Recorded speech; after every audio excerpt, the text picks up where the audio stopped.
Okay, Hare Krishna. Let's start the reading session. Om Namo Bhagavate Vasudevaya. Om Namo Bhagavate Vasudevaya. Om Namo Bhagavate Vasudevaya. Om Agnanatimirandasya Gyananjana Salakaya Chakshurun Militam Yena Tasmai Sri Gurave Namaha. Sri Chaitanya Manobhistam Stapitam Yena Bhutale Swayam Rupa Kadamahyam Darati Swaparandikam Vandeham Sri Guru Sri Yutapada Kamalam Sri Gurun Vaishnavamscha Shri Rupam Sagrijatam Sahagana Raghunatanvitam Tam Sajivam Sadvaitam Savadutam Parijana Sahitam Krishna Chaitanya Devam Shri Radha Krishna Padan Sagana Lalita Sri Visakanvitamscha He Krishna Karuna Sindho Dinabandho Jagatpate Gopesh Gopika Kanta Radha Kanta Namostute Tapta Kanchana Gaurangi Radhe Vrindavaneshwari Vrisabhanu Sute Devi Pranamami Haripriye Panchakalpatarupyascha Kripa Sindhupya Eva cha Patitanam Pavanepyo Vaishnavebhyo Namo Namaha Namam Vishnu Padaya Krishna Pristaya Bhutale Srimate Bhaktivedanta Swami Niti Namine Namaste Saraswate Deve Gauravani Pracharine Nirvisesha Shunyavadi Pashatare Shatarine Jai Shri Krishna Chaitanya Prabhu Nityananda Shri Advaitat Gadadhar Shri Vasari Gaura Bhakta Vrinda Hare Krishna Krishna Krishna Hare Hare Hare Rama Rama Rama Hare Hare. Haribo.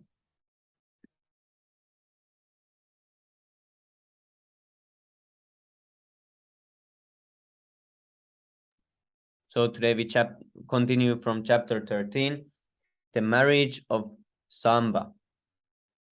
Duryodhana, the son of Dhritarashtra, had a marriageable daughter by the name of Lakshmana. She was a very highly qualified girl of the Kuru dynasty, and many princes wanted to marry her. In such cases, the Svamvara ceremony is held so that the girl may select her husband according to her own choice. In Lakshmana's Svayamvara assembled, when the girl was to select her husband, Samba appeared.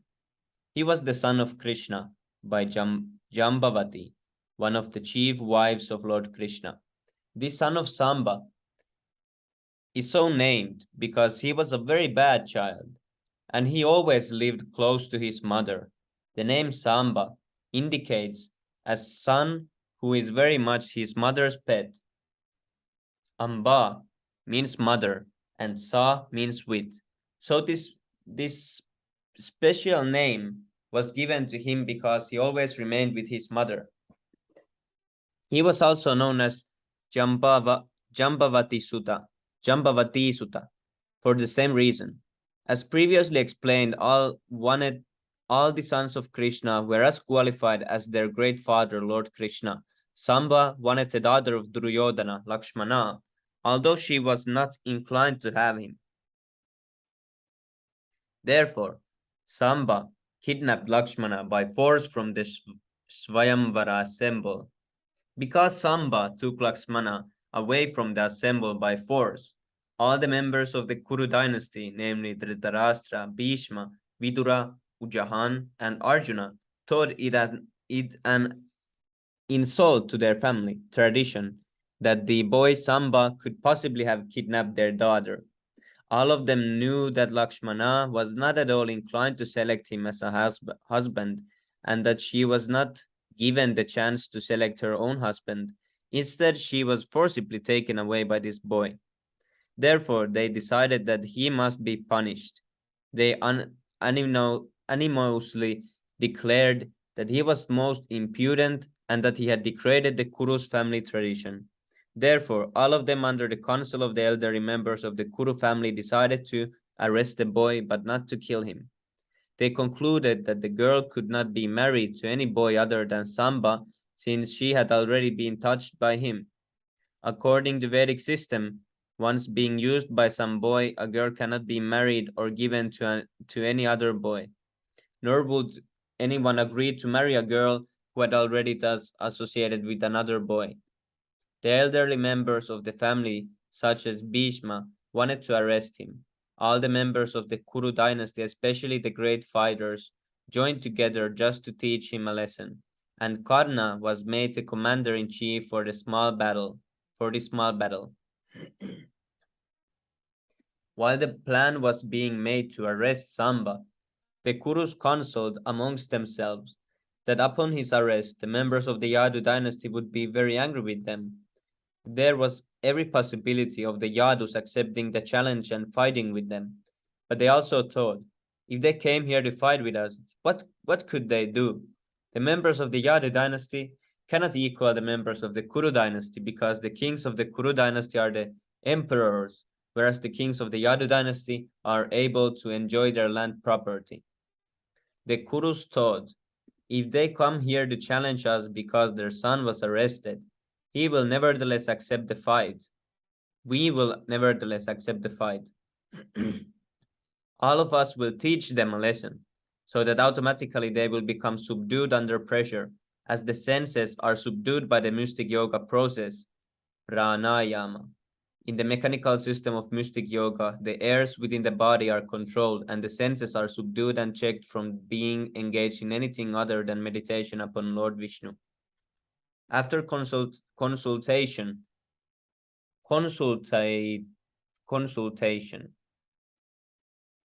and after receiving permission from the elderly members of the Kuru dynasty, such as Bhishma and Dhritarashtra, 6 great warriors, Karna, Shala, Purishrava, Yagnaketu, and Duryodhana, the father of the girl, all Maharathis, and guided by the great fighter Bhishma Deva, attempted to arrest the boy Samba. There are different grades of fighters, including Maharathi, Ekarathi, and Ati, classified according to their fighting capacity. The Maharathis could fight alone with many thousands of men, all of them combined together to arrest Samba. Samba was also a Maharathi, but he was alone and he had to fight with 6 other Maharathis. Still, he was not deterred when he saw all the great fighters of the Kuru dynasty coming up behind him to arrest him. Alone, he turned towards them and took his nice bow, posing exactly as a lion stands adamant in the face of other animals. Karna was leading the party and he challenged Samba. Why are you fleeing? Just stand and we shall teach you a lesson. When challenged by another Kshatriya to stand and fight, a Kshatriya cannot go away. He must fight. Therefore, as soon as Samba accepted the challenge and stood alone before them, he was overpowered by showers of arrows thrown by all the great warriors.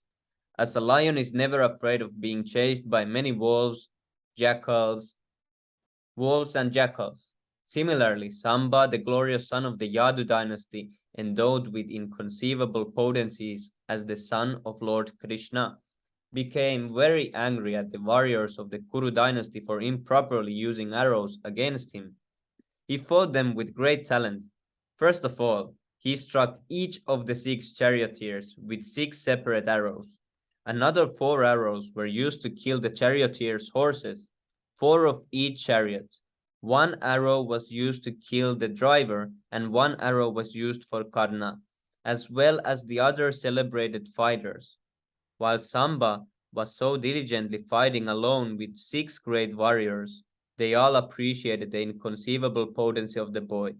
Even in the midst of fighting, they admitted frankly that this boy Samba was wonderful. But the fighting was conducted in the Kshatriya spirit, so altogether, although it was improper, they obliged Samba to get down from his chariot, now broken to pieces. Of the 6 warriors, 4 took care to kill Samba's 4 horses, and one of them managed to cut the string of Samba's bow, so that he could not no longer fight with them. In this way, with great difficulty and after severe fight, Samba was left bereft of his chariot, and they were able to arrest him. Thus the warriors of the Kuru dynasty accepted their great victory and took their daughter Lakshmana away from him. Thereafter, they entered the city of Hastinapura in great triumph. The great sage Narada immediately carried the news to the Yadu dynasty that Samba was arrested and told them the whole story. The members of the Yadu dynasty became very angry at Samba's being arrested, and improperly so by 6 warriors. Now, with the permission of the head of the Yadu dynasty's king Ugrasena, they prepared to attack the capital city of the Kuru dynasty. Although Lord Balaram knew very well that by slight provocation people are prepared to fight with one another in the age of Kali, he did not like the idea that the two great war dynasties, the Kuru dynasty and the Yadu dynasty, would fight amongst themselves, even though they were influenced by Kali Yuga. Instead of fighting with them, he wisely thought, let me go there and see the situation, and let me try to see if the fight can be settled by mutual understanding. Balarama's idea was that if the Kuru dynasty could be induced to release Samba along with his wife Lakshmana, then the fight could be avoided. He therefore immediately arranged for a nice chariot to go to Hastinapura, accompanied by learned priests and brahmanas, as well as by some of the elderly members of the Yadu dynasty. He was confident that the members of the Kuru dynasty would agree to his marriage and avoid fighting amongst themselves. As Lord Balaram proceeded towards Hastinapura in this chariot, accompanied by the learned brahmanas and the elderly members of the Yadu dynasty, he looked like the moon shining in the clear sky amongst the glittering stars. When Lord Balaram reached the precincts of the city of Hastinapura, he did not enter, but stationed himself in camp outside the city in a small garden house. Then he asked Uddhava to see the leaders of the Kuru dynasty and inquire from them whether they wanted to fight with the Yadu dynasty or to make a settlement. Uddhava went to see the leaders of the Kuru dynasty, and he met all the important members, including Bhishma Deva, Dhritarashtra, Dronacharya, Bali, Duryodhana, and Balika. After offering them due respects, he informed them that Lord Balaram had already arrived at the garden outside the city door. The leaders of the Kuru dynasty, especially Dhritarashtra and Duryodhana, were very joyful because they knew very well that Lord Balaram was a great well-wisher of their family.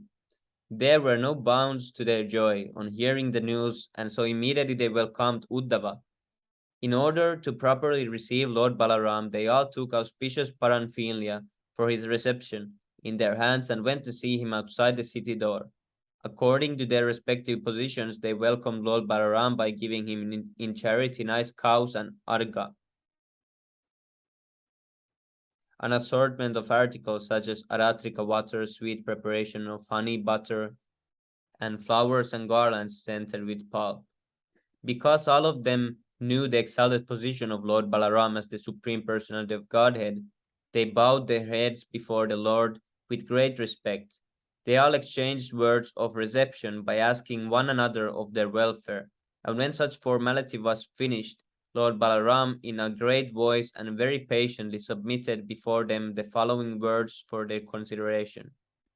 My dear friends, this time I have come to see you as a messenger with the order of the all-powerful king Ugrasena. Please, therefore, hear the order with attention and great care. Without wasting a single moment, please try to carry out the order. King Ugrasena knows very well that you warriors of the Kuru dynasty improperly fought with the pious Samba, who was alone, and that with great difficulty and tactics you have arrested him. We have all heard this news, but we are not very agitated because we are most intimately related to each other. I do not think that we should disturb our good relationship. We should continue our friendship without any unnecessary fighting. Please therefore immediately release Samba and bring him, along with his wife Lakshmana, before me. When Lord Balaram spoke in commanding tone full of heroic assertion, supremacy, and chivalry, his statements were not appreciated by the leaders of the Kuru dynasty. Rather, all of them became agitated, and with great anger they said, Hello, These words are very astonishing, but quite befitting the age of Kali. Otherwise, how could Balaram speak so vituperatively? The language and tone used by Balaram are simply abusive, and due to the influence of this age, it appears that the shoes befitting the feet want to rise to the top of the head where the helmet is worn. We are connected with the Yadu dynasty by marriage, and because of this, they have been given the chance to come live with us, dine with us, and sleep with us. Now they are taking advantage of these privileges. They had practically no position before we gave them a portion of our kingdom to rule, and now they are trying to command us. We have allowed the Yadu dynasty to use the royal insignias like the whisk, fan, conch shell, white umbrella, crown, royal throne, sitting place, bedstead, and everything befitting the royal order. They should not have used such royal paraphernalia in our presence, but we did not check them due to our family relationship. Now they have the audacity to order us to do things. Well, this is enough of their impudence. We cannot allow them to do any more of these things, nor shall we allow them to use these royal insignias. It will be best to take all these things away. It is improper to feed a snake with milk, since such merciful activity simply increases venom. The Yadu dynasty is now trying to go against those who have fed them so nicely. Their flourishing condition is due to our gifts and merciful behavior, and still they are so shameless that they are trying to order us. How regrettable are all these activities! No one in the world can enjoy anything if the members of the Kuru dynasty like Bhishma, Dronacharya, and Arjuna do not allow them to. Exactly as a lamb cannot enjoy life in the presence of a lion. Without or desire, it is not even possible for the demigods in heaven, headed by King Indra, to find enjoyment in life, not to speak of ordinary human beings. Actually, the members of the Kuru dynasty were very puffed up due to their opulence, kingdom, aristocracy, family tradition, great warriors, family members, and vast expansive empire. They did not even observe common formalities of civilized society, and in the presence of Lord Balaram, they uttered insulting words about the Yadu dynasty. Speaking in this unmannerly way, they returned to their city of Hastinapura. Although Lord Balaram patiently heard their insulting words and simply observed their uncivil behavior, from his appearance it was clear that he was burning with anger and was thinking of retaliating with great vengeance.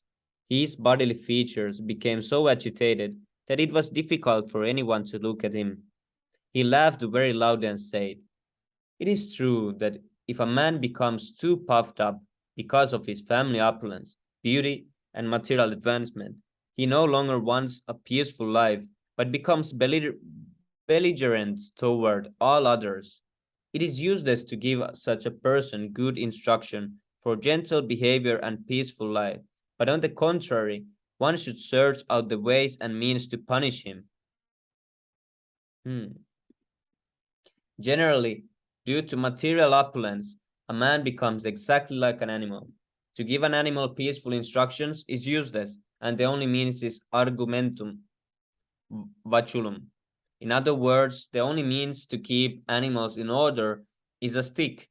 Just see how impudent the members of the Kuru dynasty are. I want to make a peaceful settlement despite the anger of all other members of the Yadu dynasty, including Lord Krishna himself. They were preparing to attack the whole kingdom of the Kuru dynasty, but I pacified them and took the trouble to come here to settle the affair without any fighting. Still, these rascals behave like this. It is clear that they do not want a peaceful settlement, but that they are factually warmongers. With great pride, they have repeatedly insulted me by calling the Yadu dynasty ill names. Even the king of heaven, Indra, abides by the order of the Yadu dynasty, and you consider King Ugrasena, who is the head of Bojas, Vrishnis, Adakas, and Yadavas, to be the leader of a small phalanx. Your conclusion is wonderful. You do not care for King Ugrasena, whose order is obeyed even by King Indra. Consider the exalted position of the Yadu dynasty. They were forcibly used both the assembled house and the Parijata tree of the heavenly planet, and still you think that they cannot order you. Don't you even think that Lord Krishna, the Supreme Person of Godhead, can sit on the exalted royal throne and command everyone? All right, if you think it's like that, then you deserve to be taught a very good lesson. You have thought it wise that the royal insignias like the whisk, fan, white umbrella, royal throne, and other principal paraphernalia not be used by Yadu dynasty.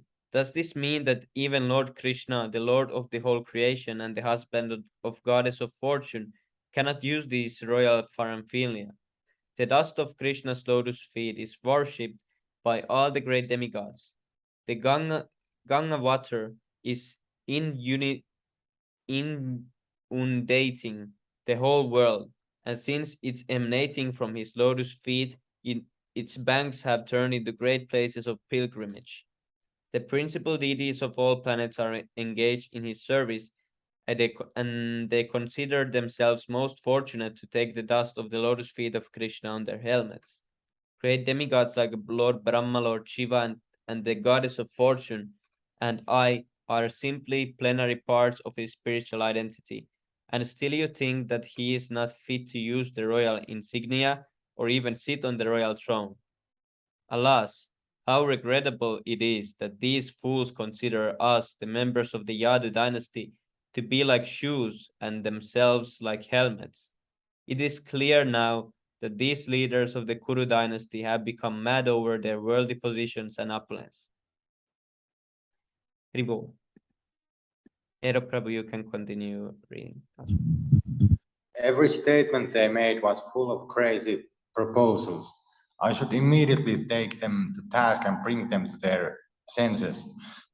If I do not take steps against them, it will be improper on my part. Therefore, on this very day, I shall rid the whole world of any trace of the Kuru dynasty. I shall finish them off immediately. While talking like this, Lord Balarama seemed so furious that he looked as if he could burn the whole cosmic creation to ashes. He stood up steadily and taking his plow in his hand, began striking the earth with it. In this way, the whole city of Hastinapura was separated from the earth. Lord Balarama then began to drag the city toward the flowing water of the river Ganga. Because of this, there was a great tremor throughout Hastinapura, as if there had been an earthquake, and it seemed that the whole city would be dismantled. When all the members of the Kuru dynasty saw their city was about to fall into the water of Ganga, and when they heard their citizens howling in great anxiety, they immediately came to their senses and understood what was happening. Thus, without waiting another second, they brought forward their daughter Lakshmana.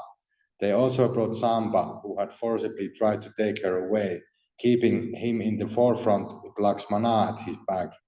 All the members of the Kuru dynasty appeared before Lord Balarama with folded hands just to beg the pardon of the Supreme Personality of Godhead. Now, using good sense, they said, O Lord Balarama, you are the reservoir of all pleasures. You are the maintainer and support of the entire cosmic situation. Unfortunately, we were all unaware of your inconceivable potencies. Dear Lord, please consider us most foolish. Our intelligence was bewildered and not in order. Therefore, we have come before you to beg your pardon. Please excuse us. You are the original creator, sustainer, and annihilator of the whole cosmic manifestation, and still your position is always transcendental. O all-powerful Lord, great sages speak about you. You are the original puppeteer, and everything in the world is just like your toys.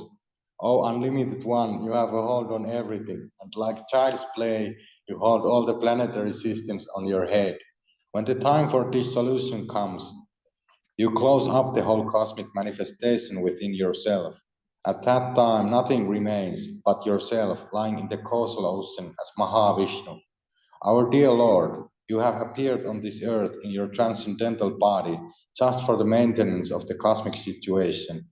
You are above all anger, envy, and enmity. Whatever you do, even in the form of chastisement, is auspicious for the whole material existence. We are offering our respectful obeisances unto you because you are the imperishable supreme personality of Godhead. the reservoir of all opulences and potencies. O Creator of innumerable universes, let us fall down and offer you our respectful obeisances again and again. We are now completely surrendered unto you. Please, therefore, be merciful upon us and give us your protection. When the prominent members of the Kuru dynasty, beginning with grandfather Bhishma Deva down to Arjuna and Duryodhana, had offered their respectful prayers in that way, the Supreme Personality of Godhead, Lord Balarama, immediately became softened and assured them there was no cause for fear and that they need not worry. For the most part, it was the practice of the Kshatriya kings to inaugurate some kind of fighting between the parties of the bride and bridegroom before the marriage. When Samba forcibly took away Lakshmana, the elderly members of the Kuru dynasty were pleased to see that he was actually the suitable match for her. In order to see his personal strength, however, they fought with him, and without any respect for the regulations of fighting, they all arrested him. When the Yadu dynasty decided to release Samba from the confinement of the Kurus, Lord Balarama came personally to settle the matter, and as a powerful Kshatriya, he ordered them to free Samba immediately. The Kauravas became superficially insulted by this order, so they challenged Lord Balarama's power. They simply wanted to see him exhibit his inconceivable strength. Thus, with great pleasure, they handed over their daughter to Samba, and the whole matter was settled. Duryodhana, being affectionate towards his daughter Lakshmana, had her married to Samba in great pomp. For dowry, he first gave 1,200 elephants, each of which were at least 60 years old. Then he gave 10,000 nice horses, 6,000 chariots, which were dazzling just like the sunshine, and 1,000 maidservants who were decorated with golden ornaments. Lord Balarama, the most prominent member of the Yadu dynasty, acted as guardian of the bridegroom Samba and very pleasingly accepted the dowry. Balarama was very satisfied after his great reception from the side of the Kurus, and accompanied by the newly married couple, he started towards his capital city of Dwaraka. Lord Balarama triumphantly, reached Dwaraka, where he met with many citizens who were all his devotees and friends. When they all assembled, Lord Balarama narrated the whole story of the marriage, and they were astonished to hear how Balarama had made the city of Hastinapura tremble. It is confirmed by Shukadeva Goswami that the site of Hastinapura is now known as New Delhi, and the river flowing through the city is called the Yamuna, although in those days it was known as the Ganga. From authorities like Jiva Goswami, it is also confirmed that the Ganga and Yamuna are the same river flowing in different courses. The part of the Ganga which flows through Hastinapura to the area of Vrindavana is called the Yamuna because it is sanctified by the transcendental pastimes of Lord Krishna. The part of Hastinapura which slopes towards the Yamuna becomes inundated during the rainy season and reminds everyone of Lord Balarama's threatening to cast the city into Ganga. Thus ends the Bhaktivedanta purport of the second volume, 13th chapter of Krishna, the marriage of Samba. Hari Bol. Rivo. Thank you so much, Prabhu.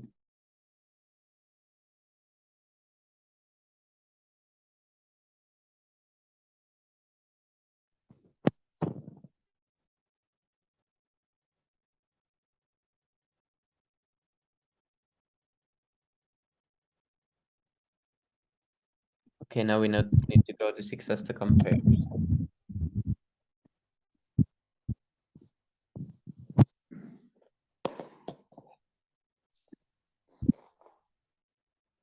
Cheto darpanamarjanam bhavamahadavanirvapanam shreyah kairavachandrika vitaranam yavadujivanam anandam purivartanam pratipadam purnamritaswadanam sarvatmasnapanam param vijayate Sri Krishna Sankirtanam.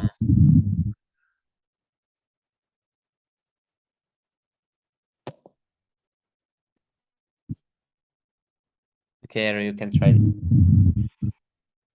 Oh, me? Yes, bro. No, okay, I don't know the tune or any. Oh, is it still okay? Yes, bro. I'm just. Yeah, yes. Na Makari Pahuta Nija Sarva Shaktis Tatrarpitan Yamita Smarane Nakala Etadrishi Tava Kripa Bhagavan Mamapi Durdaivam Idrisham Yajani Na Nuraga. Very good. Yes, that was very good. Pranadapi Sunichena Tarorapi Sahishnuna Manina Manadena Kirtaniya Sadahari.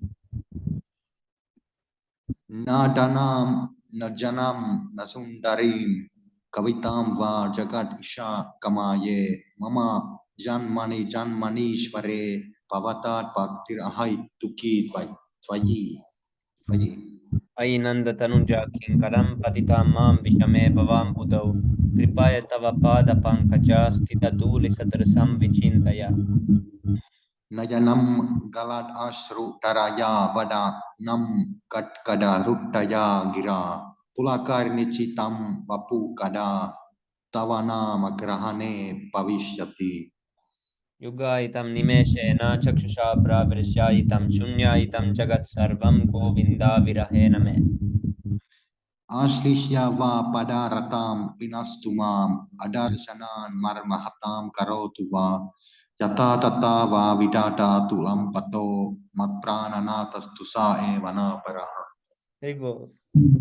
Glory to the Sri Krishna Sankirtan, which cleanses the heart of all the dust accumulated for years and extinguishes the fire of conditional life of repeated birth and death. This Sankirtan movement is the prime benediction for humanity at large, because it spreads the rays of the benediction moon. It is the life of all transcendental knowledge, and it increases the ocean of transcendental bliss, and it enables us to fully taste the nectar for which we are always anxious. O my Lord, your holy name alone can render all benediction to living beings, and thus you have hundreds of millions of names, like Krishna and Govinda. In these transcendental names, you have invested all your transcendental energies. There are not even hard and fast rules for chanting these names. O my Lord, out of kindness you enable us to easily approach you by your holy names, but I am so unfortunate that I have no attraction for them. One should chant the holy name of the Lord in a humble state of mind, thinking oneself lower than the straw in the street. One should be more tolerant than a tree, devoid of all sense of false prestige, and should be ready to offer all respects to others. In such a state of mind, one can chant the holy name of the Lord constantly. O Almighty Lord, I have no desire to accumulate wealth, nor do I desire beautiful women, nor do I want any number of followers. I only want your causeless devotional service, birth after birth. O son of Maharaj Nanda, Krishna, I am your eternal servitor, yet somehow or other I have fallen into the ocean of birth and death. Please pick me up from this ocean of death and place me as one of the atoms at your lotus feet. O my Lord, when will my eyes be decorated with tears of love, flowing constantly when I chant your holy name? When will my voice choke up, and when will the hairs of my body stand on edge at the recitation of your name? O Govinda, feeling your separations, I'm considering a moment to be like 12 years or more. Tears are flowing from my eyes like torrents of rain, and I'm feeling all vacant in the world in your absence. I know no one but Krishna as my Lord, and he shall remain so even if he handles me roughly by his embrace or makes me broken-hearted by not being present before me. He is completely free to do anything and everything, for he is always my worshipful Lord unconditionally. Hari बोल श्री शिक्षाष्टकम की जय हरिनाम संकीर्तन की जय नित्यानंद प्रभु की जय श्री कृष्ण चैतन्य महाप्रभु की जय श्रीला भक्ति वेदांत स्वामी शिला प्रभुपद की जय निताय गौर Hi. प्रेमानंदे हरि हरि बोल